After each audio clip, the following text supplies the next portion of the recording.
بسم اللہ الرحمن الرحیم ورحمۃ اللہ وبرکاتہ۔ عزیز طلبہ کرام، مختصر القدوری کا آج سبق نمبر 44 ہے، اور آج ہم دو باب پڑھیں گے، باب قیام رمضان اور دوسرا ہوگا باب صلاۃ الخوف۔ نماز تراویح کے کچھ مسائل ہوں گے،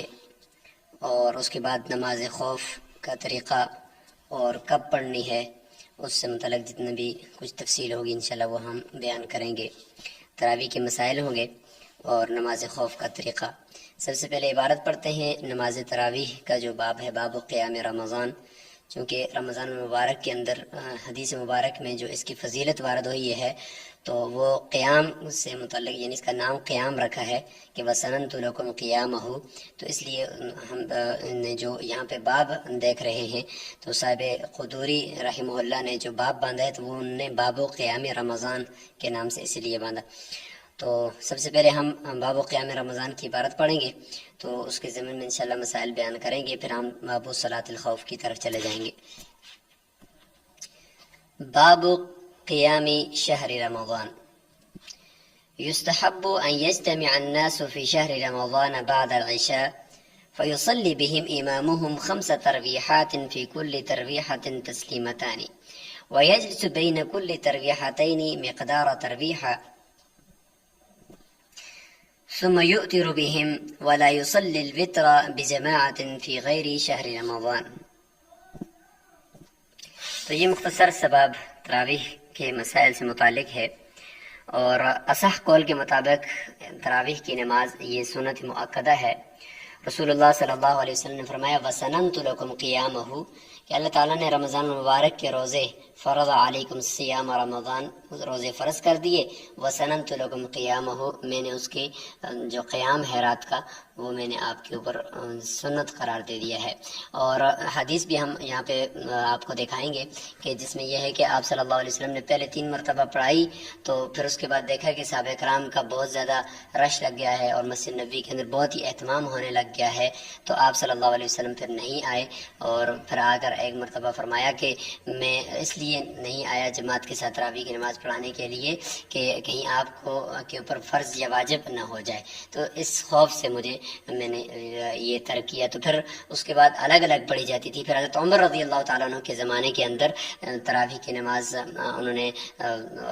وہاں پہ جو قراء صحابہ اکرام تھے ان کے پیچھے ان کو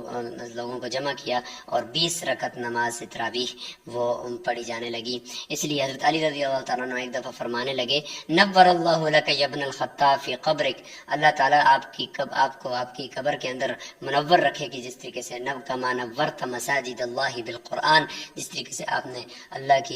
کے گھروں کو، اللہ کی مساجد کو آپ نے منور کر دیا ہے قرآن کریم کے ذریعے سے۔ امام بحیقی نے اس کو صاحب بن یزید رضی اللہ تعالیٰ عنہ کے طریق سے ایک روایت کی ہے کہ وہ فرماتے ہیں کہ کننا نقوم فی زمن عمر ب20 رکعتا والوتر، اور 20 رکعت ہم پڑھتے تھے، صاحب بن یزید سے یہ روایت ہے۔ تو لہٰذا ایک صحابی کا قول اور ایک صحابی کا فعل یہ بھی سنت ہوتا ہے، جیسے کہ حضور صلی اللہ علیہ وسلم نے فرمایا ہے کہ علیکم بسنتی و سنت الخلفاء الراشدین، اور اس طریقے سے فاقتدوا بالذین من بعدی ابی بکر و عمر یا اصحابی کالنجوم فبأیہم اقتدیتم اہتدیتم۔ تو حضرت عمر رضی اللہ تعالیٰ عنہ کے زمانے میں جب 20 رکعت تراویح شروع ہوئی، تو صحابہ اکرام کا گویا کہ اس پر اجماع ہو گیا، تو آج تک الحمدللہ وہ 20 رکعت ہی تراویح تمام ائمہ اربعہ کے نزدیک یہ جاری و ساری ہے۔ تو ہم پہلے تراویح سے متعلق حدیث مبارک کو دیکھ لیتے ہیں، اس کے بعد پھر ہم اس عبارت کی تشریح کریں گے۔ تو یہ ہے تراویح کے بارے میں حدیث مبارک کہ ان عائشہ رضی اللہ عنہا اخبرته ان رسول اللہ صلی اللہ علیہ وسلم خرج لیلة من جوف اللیل فصلى المسجد وصلى رجال بصلاته فأصبح الناس فتحدثوا فاجتمع أكثر منهم فصلوا معهم فأصبح الناس فتحدثوا فكثر أهل المسجد، تو بہت زیادہ ہو گئے تیسرے دن من اللیلة الثالثة، فخرج رسول اللہ صلی اللہ علیہ وسلم فصلى بصلاته فلما كانت الليلة الرابعة، جب چوتھی رات آئی تو عجز المسجد عن أهله، کہ مسجد عاجز آ گئی، یعنی اتنے زیادہ مسجد بھر گئی لوگوں سے، تو حتی خرج لصلاة الصبح، تو حضور رسول صلی اللہ علیہ وسلم نہیں نکلے اپنے حجرہ مبارک سے جبکہ صبح کی نماز کے لیے نکلے، اور پھر آ کر فجر کی نماز جب پڑھائی تو پھر لوگوں کی طرف متوجہ ہوئے، فتشہد ثم قال اما بعد فانه لم يخف علی مکانکم، میرے اوپر یہ جو آپ کا یہاں پہ ٹھہرنا اور آپ کا یہاں پہ آنا میرے اوپر خوف نہیں، لیکنی خشیت ان تفرض علیکم، یہ تمہارے اوپر کہیں فرض نہ کر دی جائے، فتعجز عنہا، پھر تم اس سے عاجز ہو جاؤ گے، فتوفی رسول اللہ صلی اللہ علیہ وسلم والامر علی ذلک، پھر اسی طریقے سے انفرادی طور پر یہ نماز حضور صلی اللہ علیہ وسلم کے زمانے میں پڑھی جانے لگی۔ تو اس سے پتہ چلتا ہے کہ یہ سنت مؤکدہ ہے، فرض یا واجب نہیں ہے۔ اور یہ حدیث مبارک ہے تراویح کے 20 رکعت ہونے کے بارے میں۔ عن ابن عباس رضی اللہ عنہ قال كان النبي صلی اللہ علیہ وسلم يصلي في شهر رمضان في غیر جماعت ب20 رکعتا، اس وقت جماعت نہیں ہوتی تھی، انفرادی طور پر پڑھتے تھے اور 20 رکعت پڑھتے تھے اور وتر اس کے علاوہ ہوتے تھے، سنن بہقی کے اندر یہ موجود ہے۔ اور دوسری روایت کی ان عمر بن الخطاب رضی اللہ عنہ امر رجلا يصلي بهم 20 رکعتا، 20 رکعت، یہ مصنف ابن ابی شیبہ میں ہے اور مصنف عبد الرزاق میں ہے، تو یہ نیچے حدیث نمبر بھی آپ دیکھ سکتے ہیں۔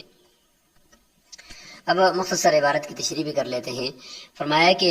یستحب ان یجتمع الناس فی شہر رمضان، یہ مستحب ہے کہ لوگ اکٹھے ہوں رمضان المبارک کے مہینے میں، بعد العشاء، عشاء کے بعد، یعنی عشاء کی نماز کے لیے تو ویسے بھی اکٹھے ہوتے ہیں، یہاں پہ مراد ہے اکٹھے ہونا،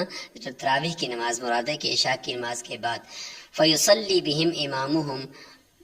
ان کا امام ان کو پڑھائے۔ یہاں پہ وقت بھی بتا دیا کہ عشاء کی نماز کے بعد تراویح پڑھی جائے گی، پہلے اگر کوئی پڑھے گا تو وہ تراویح کی نماز نہیں ہوگی۔ عشاء کے فرائض بہرحال پڑھنا ضروری ہے، البتہ اگر کسی نے وتر پڑھ لی اور اس کے بعد وہ تراویح پڑھ رہا ہے تو پھر تراویح اس کے بعد وہ پڑھ سکتا ہے، لیکن بہتر یہ ہے کہ وتر اور عشاء کے فرائض کے درمیان میں یہ نماز پڑھی جائے۔ فیصلی بہم امامہم، ان کا امام ان کو نماز پڑھائے، 5 تراویحات، 5 تراویحیں، تراویحات یعنی ترویحہ کی جمع ہے۔ فرمایا فی کل ترویحۃ تسلیمتانی، ہر ترویحے کے اندر 2 سلام ہوں گے۔ ترویحہ کہتے ہیں 4 رکعت کو، 4 رکعت، چونکہ اس 4 رکعت کے بعد پھر راحت کے لیے تھوڑا سا بیٹھتے تھے، جتنی 4 رکعت میں ٹائم لگا اتنا اس کے بعد بیٹھا جاتا ہے اور تسبیحات ہوتی ہیں اور اس میں تھوڑا آرام کیا جاتا ہے، تو اس کو ترویحہ کہتے ہیں۔ تو اس لیے وہ چونکہ ہر 4 رکعت کے بعد ہوتا ہے تو ہر 4 رکعت کو ترویحہ کہا جانے لگا، اور ہزار ہے کہ ہر 4 رکعت کے اندر 2 رکعت کر کے تراویح پڑھی جاتی ہے، تو اس میں 2 مرتبہ سلام پھیرنا پڑتا ہے، مطلب ایک مرتبہ 2 رکعت کے بعد سلام پھیر دیا، پھر اس کے بعد 2 رکعت یعنی 2 رکعت پہلے مکمل کر دی، سلام پھیرا، پھر دوسری 2 رکعت مکمل کی اور سلام پھیر دیا۔ تو یہ اس لیے فرمایا کہ ہر ترویح کے اندر 2 سلام ہوتے ہیں۔ تو اس طریقے سے یہ 5 ترویحات، 5 ترویحیں ہیں، تو 5 ترویحیں یعنی 5 چوکے 20 رکعت ہو گئی اس طریقے سے۔ وَيَجْلِسُ بَيْنَ كُلِّ تَرْوِيحَتَيْنِ مِقْدَارَ تَرْوِيحَةٍ، ہر ترویحہ یعنی ہر 4 رکعت کے درمیان میں بیٹھے گا، مقدار ترویحۃ، ایک 4 رکعت پڑھنے کی مقدار تک، اتنا بیٹھنا یہ مستحب ہے۔ اگر کوئی اس سے کم بیٹھتا ہے یہ بھی درست ہے کہ تسبیح پڑھ لی اور اس کے بعد پھر بیٹھ گئے، اور اس کے بعد پھر چونکہ امام مالک رحمہ اللہ کے نزدیک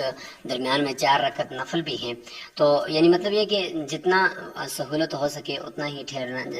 درمیان میں ٹھہر کر اگر پانی پی لیا یا کچھ اور تھوڑا سا 1-2 قدم چل گئے پھر بھی ٹھیک ہے، درست ہے، تسبیحات پڑھ لی، تو یہ درمیان میں وقفہ ہونا چاہیے۔ اور اب یہ کہ 4 رکعت تراویح پڑھ سکتے ہیں ایک سلام کے ساتھ، یعنی 4 رکعت اکٹھی پڑھ لی، تو اگر درمیان میں قاعدہ کر رہا ہے تو 4 رکعت اگر اس نے مکمل کر لی ہیں تو اس سے بھی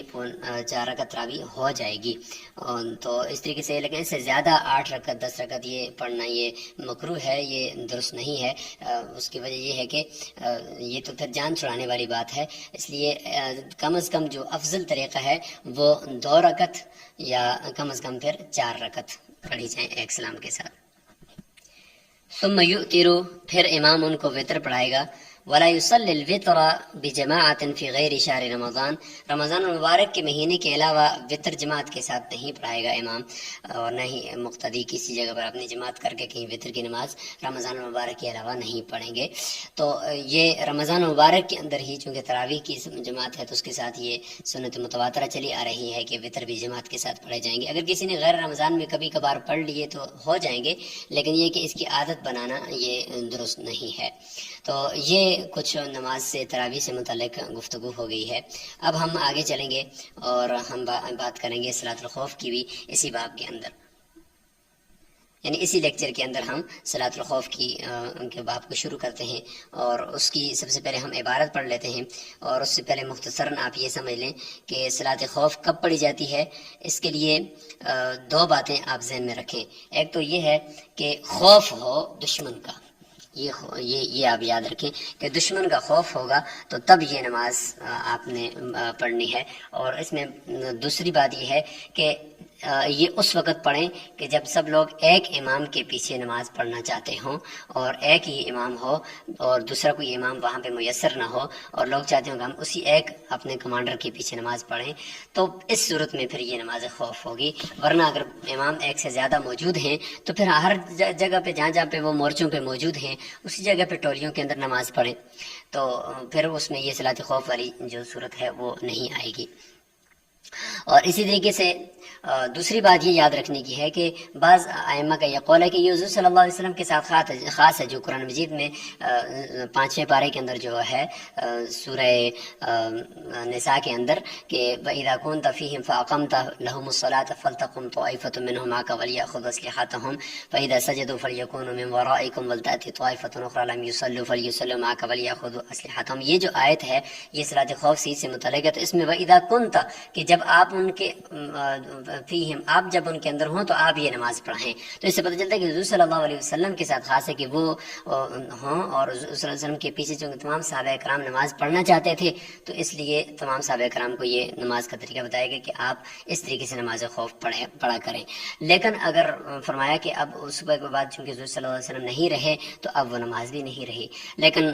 دوسرے ائمہ یہ فرماتے کہ نہیں، حضور صلی اللہ علیہ وسلم کے ساتھ بھی ابو موسیٰ اشعری رضی اللہ عنہ نے لوگوں کو نماز پڑھائی ہے، اور اسی طریقے سے جنگ صفین کے موقع پر حضرت علی رضی اللہ عنہ نے بھی اسی طریقے سے صلاۃ خوف پڑھی ہے. تو یہ صحابہ کرام کا چونکہ عمل رہا ہے اس کے بعد، لہٰذا اب فتویٰ یہی ہے کہ بعد یعنی یہ طرفین کا بھی قول آپ اس کو سمجھ لیں، امام ابو حنیفہ اور امام محمد رحمہ اللہ کا، کہ بعد میں بھی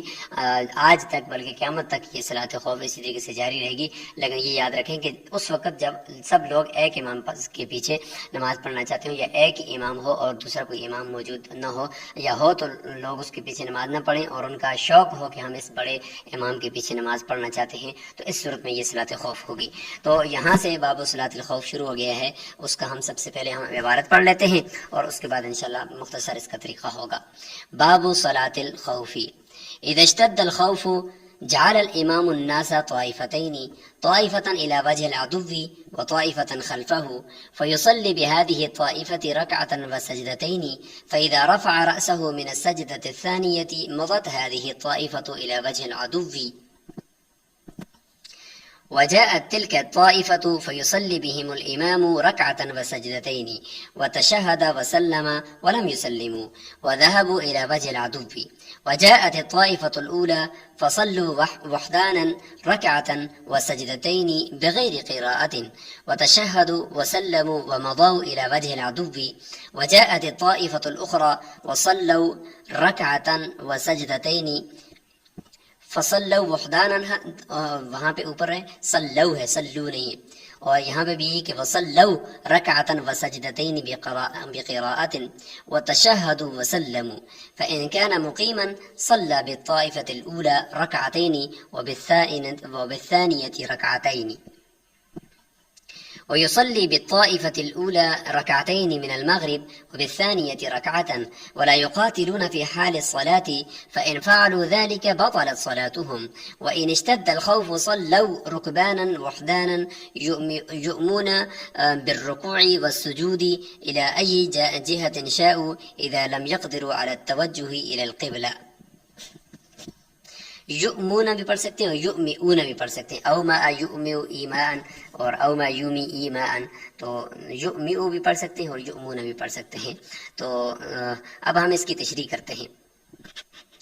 تو نماز کا پورا طریقہ تو وہی سورہ نساء کی آیت جو میں نے آپ کے سامنے پڑھی اس میں موجود ہے،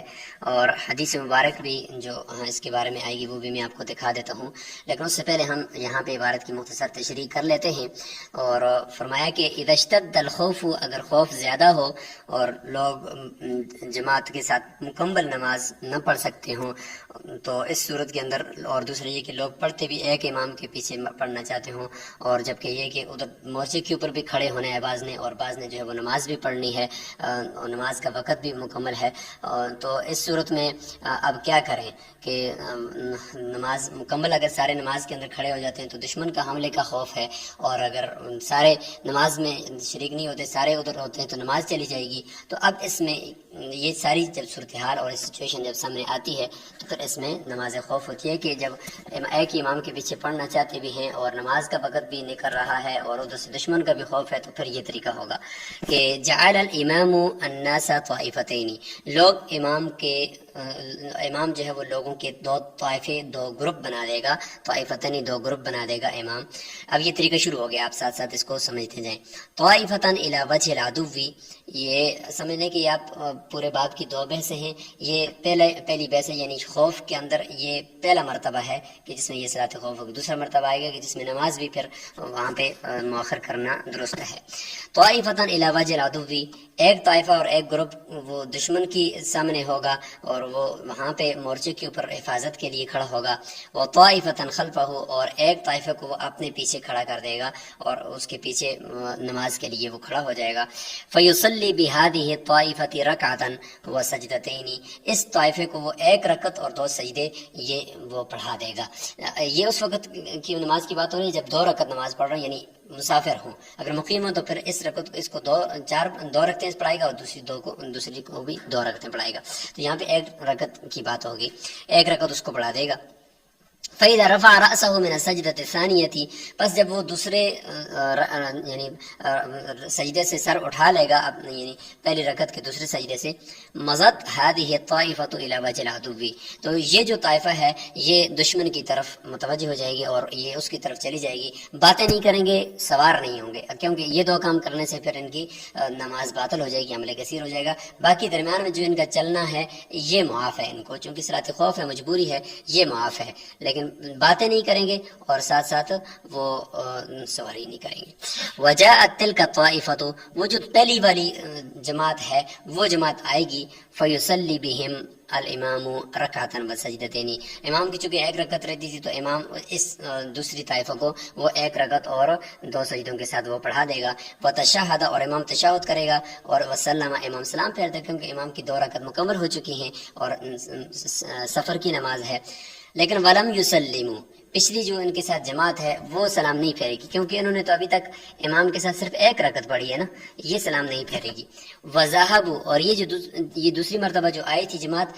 یہ چلی جائے گی الی وجہ العدو، دشمن کی طرف چلی جائے گی۔ اور وجاءت الطائفۃ الاولی، اور پہلی جماعت جس نے ایک رکعت پڑھ کر وہ چلی گئی تھی دشمن کی طرف، وہ واپس آئے گی، تو اس کی چونکہ ایک رکعت ہوئی تھی اور ایک رکعت باقی تھی تو وہ لاحق کے حکم میں ہوئی کہ ان کو پہلی رکعت ملی ہے، دوسری نہیں ملی۔ فصلوا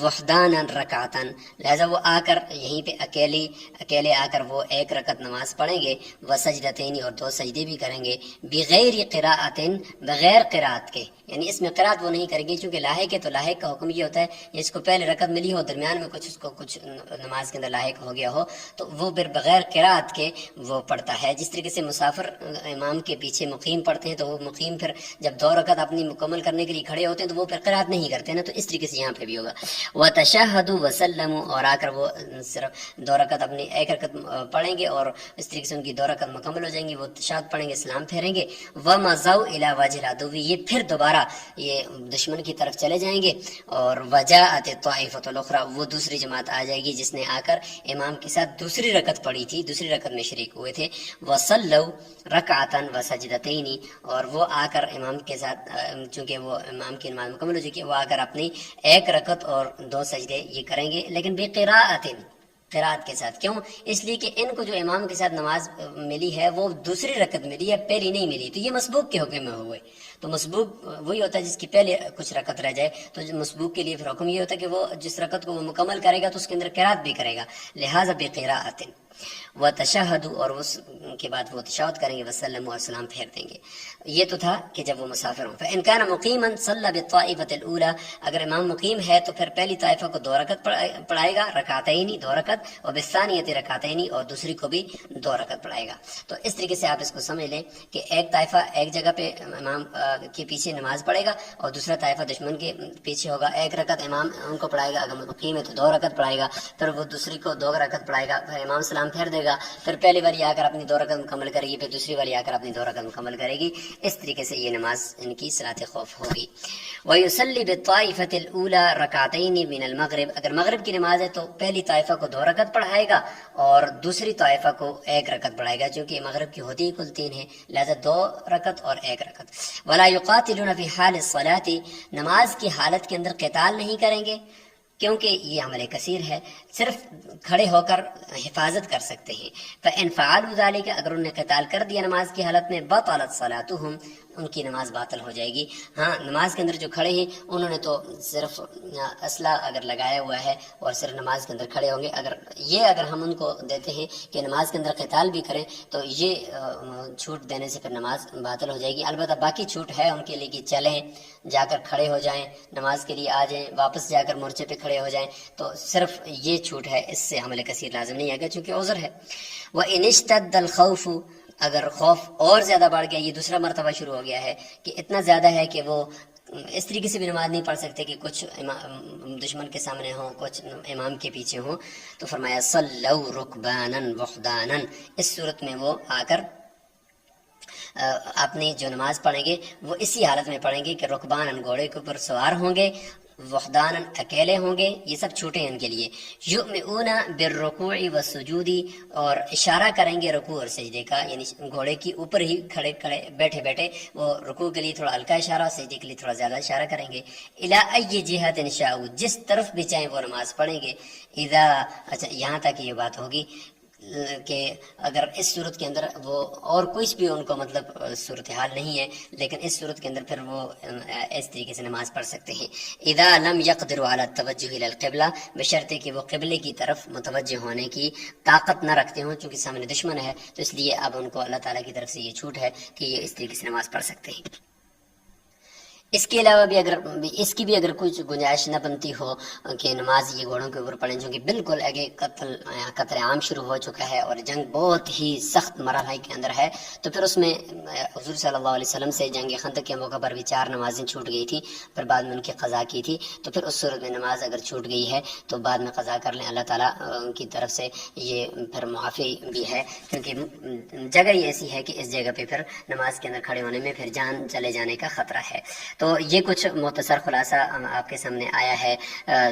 صلاۃ خوف کا۔ اس میں فائدہ یہ ہے کہ امام کو انتظار نہیں کرنا پڑتا کہ امام جب 1 رکعت وہ